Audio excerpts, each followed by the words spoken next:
Dear students, greetings. I wish to see you all soon in the school. Let us all pray together to get complete relief from this pandemic. The lesson that we have taken to learn from this video is election, political parties and pressure groups. You all know what is election and political parties and pressure group. Pressure group may be a new word to you. Let us see what all this mean. Electoral system in India.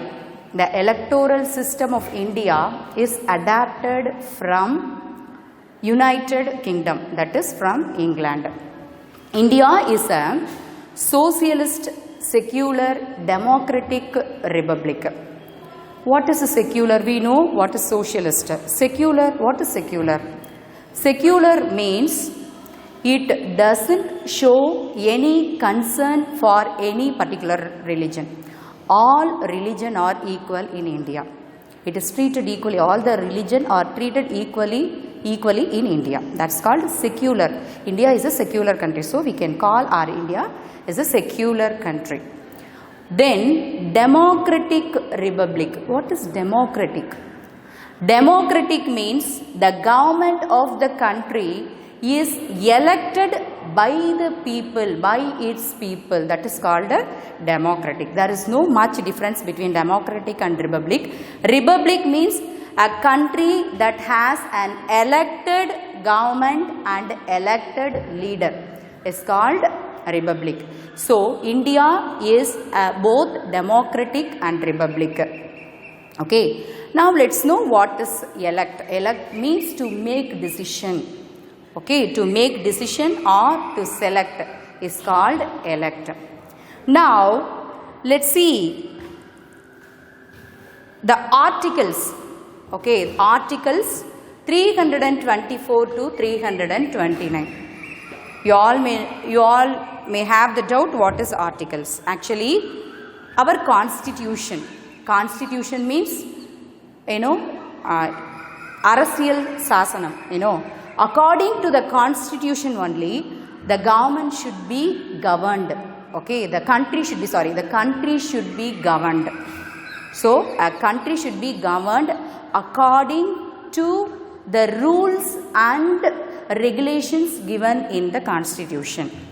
Okay, so there are provisions. Okay, the provisions or else articles, we can call it as articles.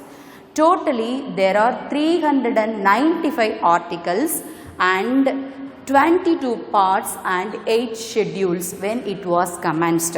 Actually, when our constitution came into force, there were 395 articles and 22 parts and 8 schedules. You may have doubt, what is its schedule, 22 parts, 395 articles. Actually, the whole constitution is divided into main 8 schedules.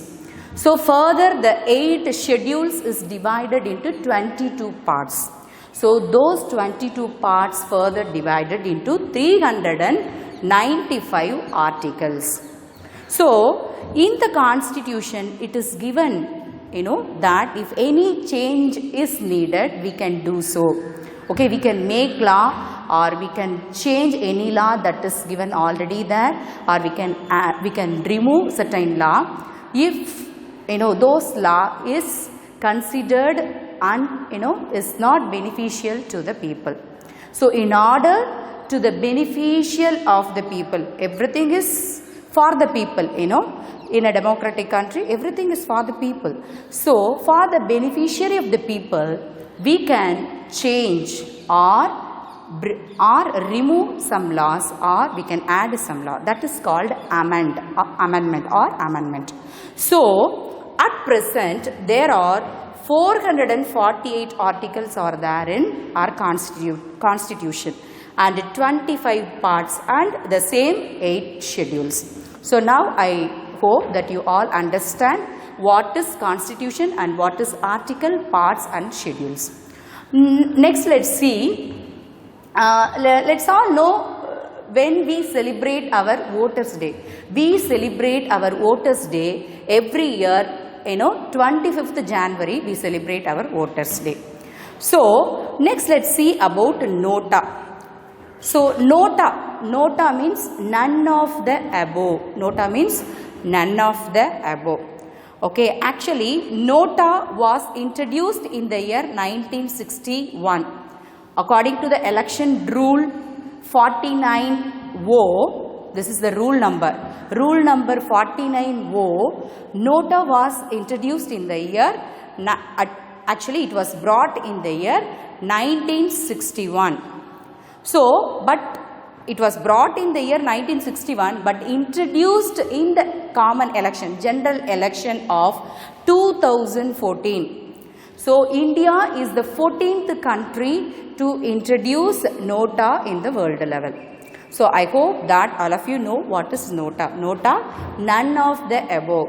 So, the people of a democratic country can select the option called nota. If the people do not like any of the candidates, they can go for the option called nota. Okay, that means they do not want to select any of the leader. Is it understood? Okay.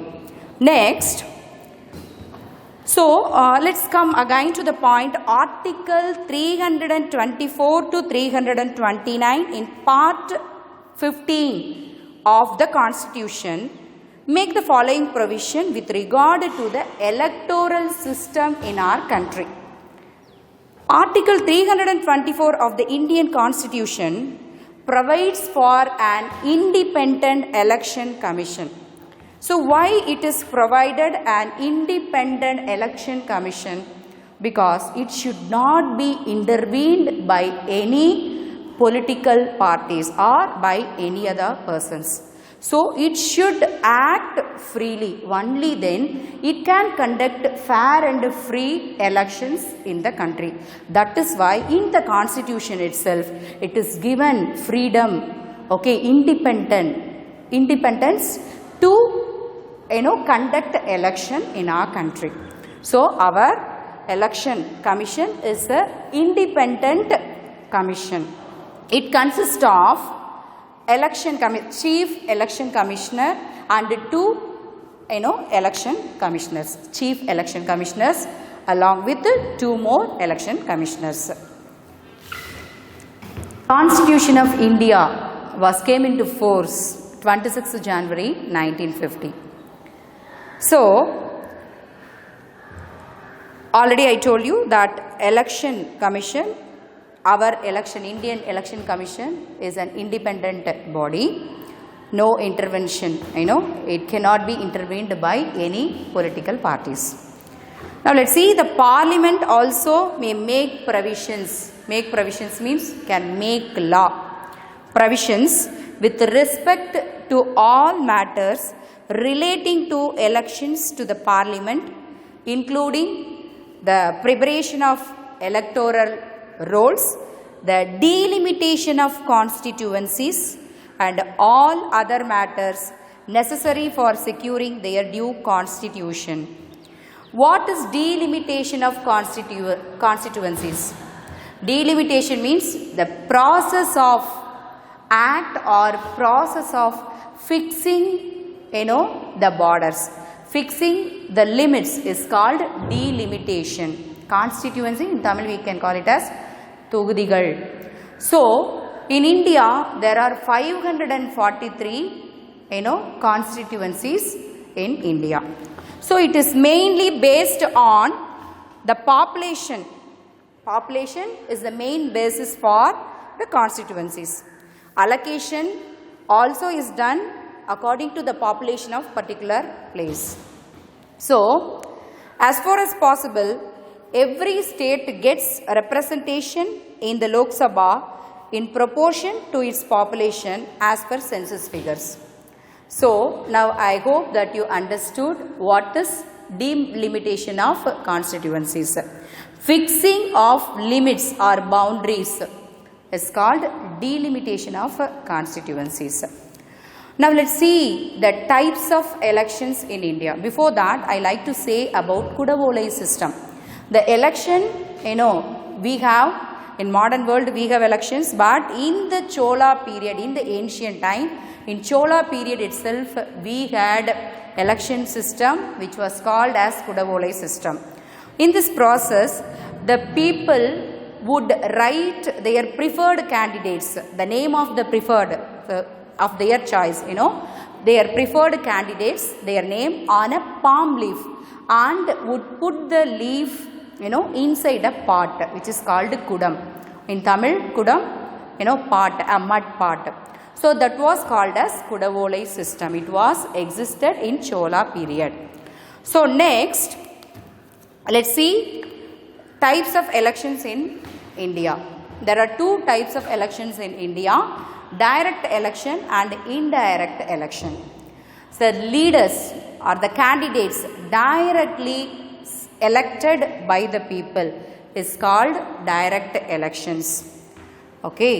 So direct election, example for direct elections, MLA election, So MLAs of state legislature, and even for parliament, selection of our prime minister, we follow direct elections. So there are some certain, demerits and merits. Merits and demerits are there in direct elections. Let's see all those things now. So, we all know that the people above the age of 18 can cast their vote, So, in direct elections, people directly can vote for the representative, whom they like. So, I told you what is direct election. Now, Lok Sabha election, in which the members of parliament are elected, elections to the state legislative assemblies, in which the members of legislative assemblies are elected, elections to the local governing bodies such as village panchayat, town panchayat, municipalities, municipal corporations are conducted by the State Election Commission. So let's see the merits of direct election. As the voters elect their representatives, directly, direct elections are the true democratic system of government, because the people directly involved in the election. That is the first merit of direct election. The next merit of direct election is it educates people regarding the government activities and helps in choosing the appropriate, what is that appropriate, apt person for the government. So, next one, it empowers people and makes the rulers accountable for their actions. So, after the candidates are selected by the people, their actions are accountable. So, in these ways, direct election is or merits. So, let us see the demerits of direct elections. India is a vast country. It is a very big country. Crores of people are living in India. So, following direct election, for the process of direct election, we have to spend much of our resources. Too much of money has to be, spent on direct elections. That is the main demerits of direct election. Next one, illiterate voters. Sometimes, the voters, sometimes the illiterate voters, the voters do not have knowledge, what they are misleading by the candidates, by giving money to them. So, by getting, money from them, sometimes they vote for the wrong persons. That is the second important demerits of direct election. The third one is, since conducting direct election is a massive exercise, I told you already, ensuring free and fair election is not, sometimes is not possible. So, there are some instances of some political candidates influencing the voters through payments. Already I told you that. So, the places where election is held, right? We would have heard about the violences that are happened in the places where the elections are held. among the candidates, the violence, and also, the law and order problems, tension, all this affects sometimes the day-to-day life of our people. In the name of political agenda, propaganda, the candidates go for, to get the support of the people, they go to different places, and that affects the day-to-day life of the people. So, these are the important demerits of direct election. Now, let's see indirect elections. Indirect election, an apt example for indirect election is election conducted for president. The representatives, we have selected, the people who have attained 18 years of age, select their representatives. Those representatives select their leaders. That is called indirect elections. So, President of India, for example, is elected in the process of indirect elections. So, he is elected through electoral college. You should know what is electoral college. Electoral college consists of the elected representatives of parliament and also state legislature, MLAs, MPs. Okay, MPs, sorry. So, all these people select the president of our country. Okay, now I hope that you understand the two types of elections, direct and indirect elections. Okay, now let's see the demerits and merits of indirect election. So, indirect election is suited to a country like India. Already I told you, India is a very vast country. So, country like India can follow indirect election. So, we need not spend much of our resources on that. So, that is one of the merit of indirect election. Then let's see, it is less expensive. We need not spend much money for indirect election. Let's see demerits of indirect election. If the number of voters is very small, there exists the possibility of corruption, bribery, and other unfair activities. Next, let's see the second demerits of indirect election. It is less democratic. Why it is called less democratic? Because people, are not directly involved in the selections of, the candidates here. For example, president is not directly elected by the people. So, it is less democratic. Whereas, there in direct election, it is more democratic. It is an exact, example for democratic way of election. Do you all understand, children? Okay, now let's see about political parties. Political parties are essential in a democratic country. The political party, it acts as a link between the government and the people. So, political party is very important, essential. So, there are three types of political party: single party system, two party system, and multi-party system. In single party system, only ruling party existed. No other party are allowed in single party system. Country like China, Cuba, and former USSR. Former USSR, Russia. In those days, Russia also was following single party system.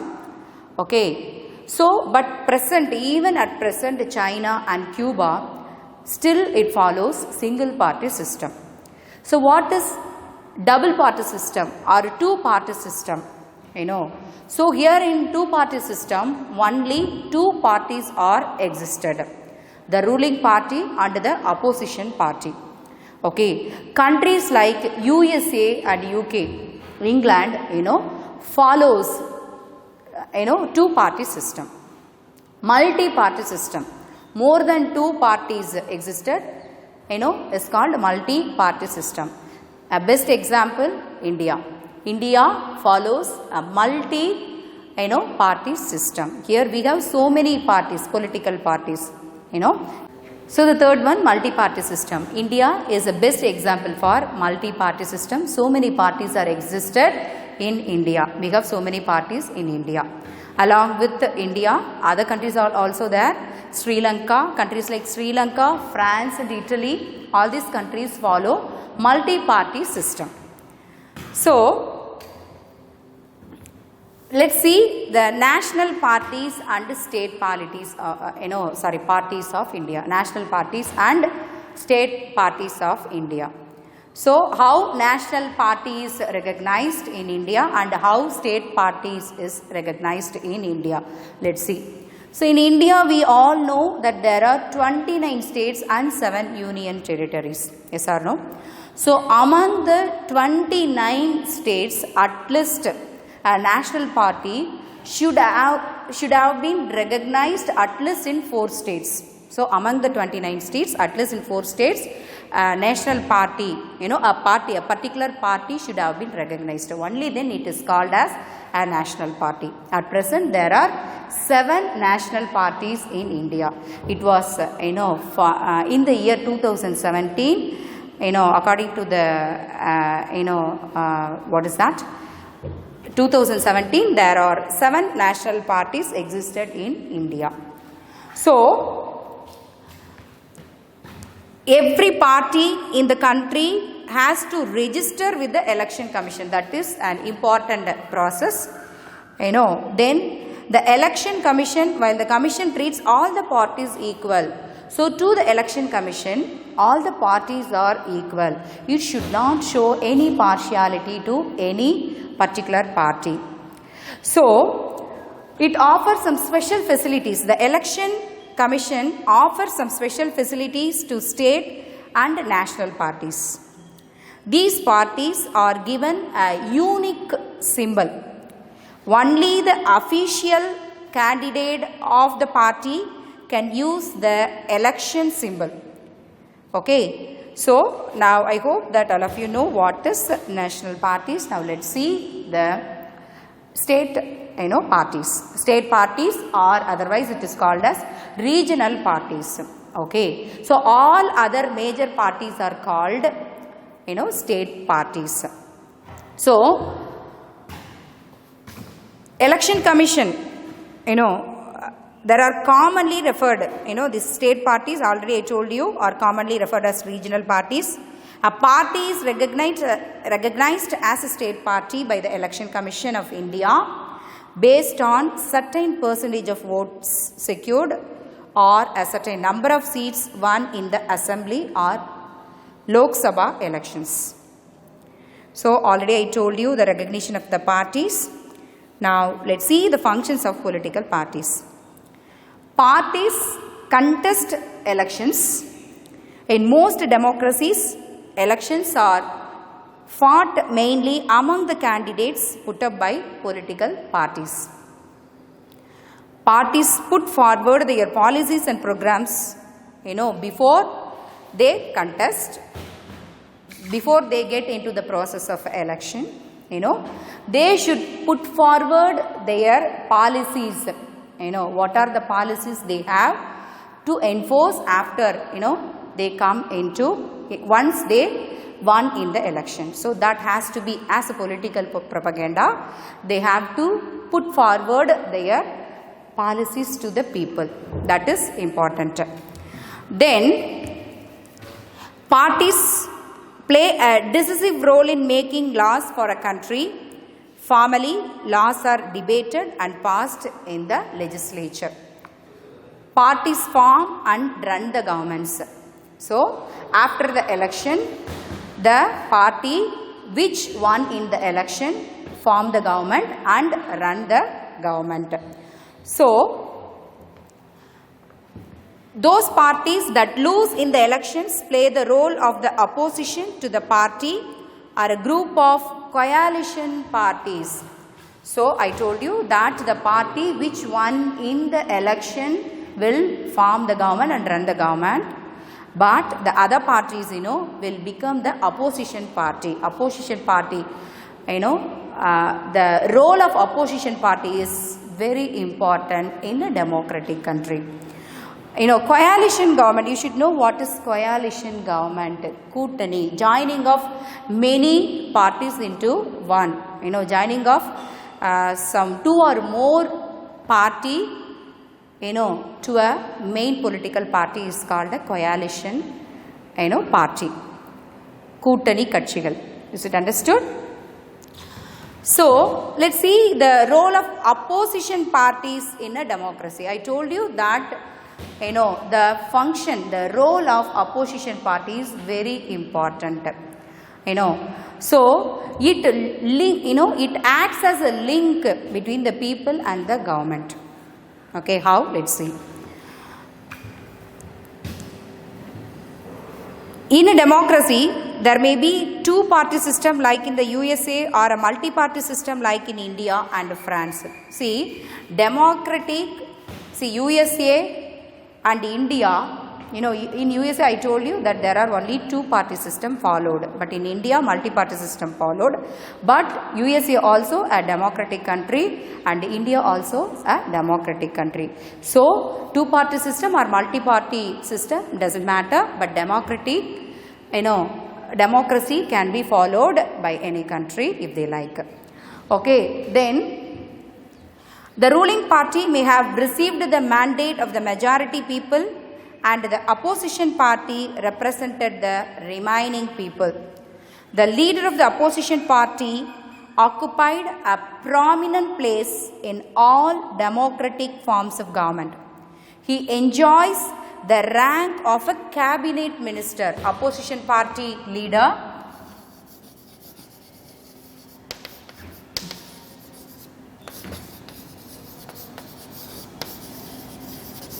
is equal to the cabinet minister. He is treated as a cabinet minister. So now you can understand the importance of opposition party and opposition party's leader. So he opposes the wrong policies of the ruling party. To err is human. Even the ruling party, can make some wrong policies. Then and there they may make some wrong policies. So the opposition party's major work is to point out the major,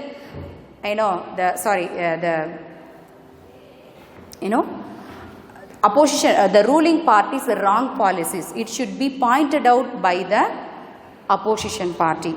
Okay. So, in a democratic country, whether it is opposition party or a ruling party, everything is for the people, by the people and to the people. Yes or no? So, as the chairman of the Public Accounts Committee questions the functioning of the government departments and examines the public money used for the well-being of the people. Similarly, the opposition party leader plays an important role to select the chairman and members of the Central Vigilance Commission, chairperson and members of the Information Commission. So, the opposition parties reflect genuine demands and concern of the people to play a constructive role in a democracy. So, thus opposition party also, very important to play a constructive role, a good role in a democratic country.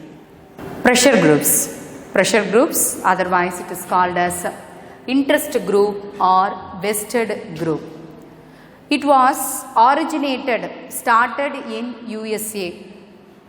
We have in India we have so many pressure groups, but it is not as effective as the pressure groups found in Western countries, USA and and other parts. We have so many pressure groups in India actually. So, what is the function of pressure groups? It gives pressure to the government, already I told you. When a wrong policy is followed by a government, not only by government, even by the common people, it is pointed out by the pressure groups. So, thus they bring constructive change, a positive change in the society. Okay, they act, organize these works on their own interest without expecting any benefit from anyone. So they work on their own interest. So let's see the different types of pressure groups in India. Business groups are there, trade unions are there, agrarian groups. What is agrarian? Agriculturist, peasants, peasant, agrarian groups, professional groups, student organization, then religious organization, tribal organization. What is tribal organization? The people who live in the mountains are called tribal people. So tribal organization, linguistic groups, language group, then ideology based groups, environmental protection group, Gandhi Peace Foundation and Chipko movement. So all these are different pressure groups in India.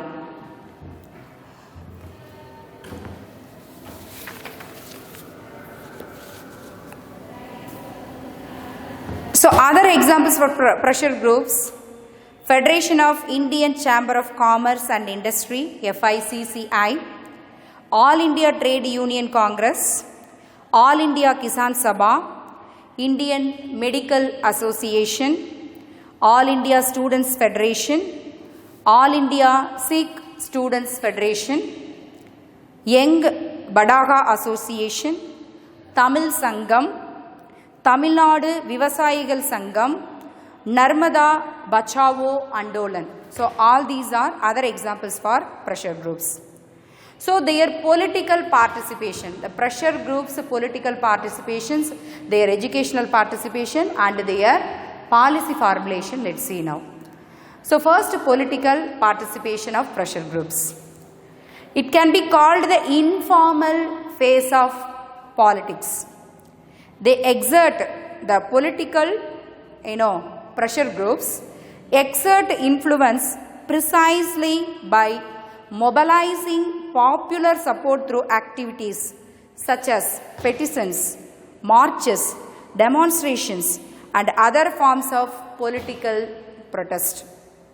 Such forms of political participation have been particularly attractive to young people. A few years back we all had seen, the protest for Jallikattu. That also, it is not a pressure group, but it can be taken for example for pressure group. No particular pressure group is involved in that, but anyhow, that incident is an example. So next, education.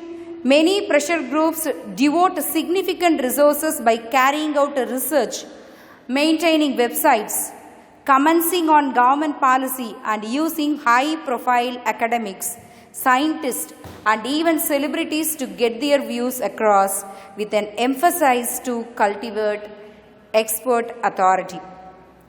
So next, let's see policy formulation of pressure group.